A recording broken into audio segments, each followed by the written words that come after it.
As a member of the class of 2020, I've spent the entirety of high school going through some very turbulent years of political unrest in our country.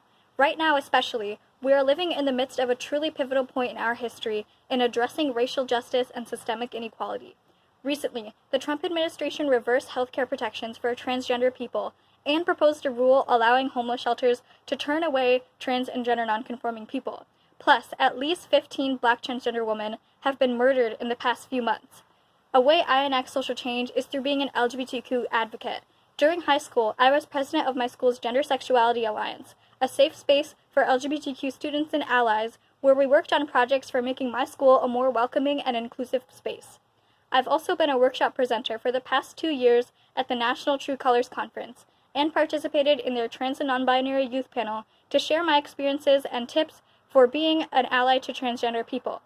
I am a member of New Haven's LGBTQ Youth Task Force to advocate for local queer youth and ensure that our needs are met.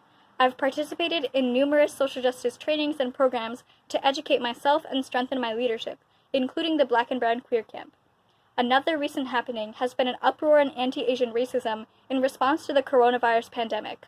I'm the youth community organizer for the New Haven iteration of Activist Songbook, a performance project of protest songs to counteract hate and energize social movements.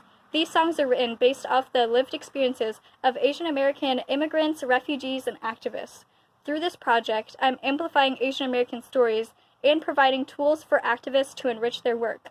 I recently spoke on their panel with the International Festival of Arts and Ideas on how Asian Americans can be allies to the Black community and how we can use art to enact social change.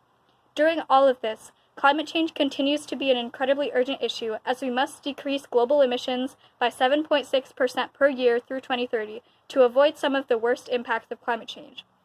I am the leader and co-founder of New Haven Climate Movement's Youth Action Team, a group of student activists that push for local, strong action on climate change. Our team successfully passed the New Haven Climate Emergency Resolution last summer, calling for zero greenhouse gas emissions from the city by 2030, the formation of a city task force focused on climate, and, last but not least, equitable outcomes for marginalized communities. In the past few months, my team has also pushed New Haven to commit a total of $600,000 in funding towards climate projects.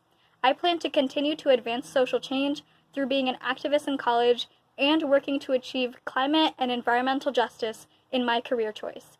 Young people have been at the forefront of demanding change for as long as there have been movements, and I have faith that my generation can truly make a difference in this world. Thank you for listening.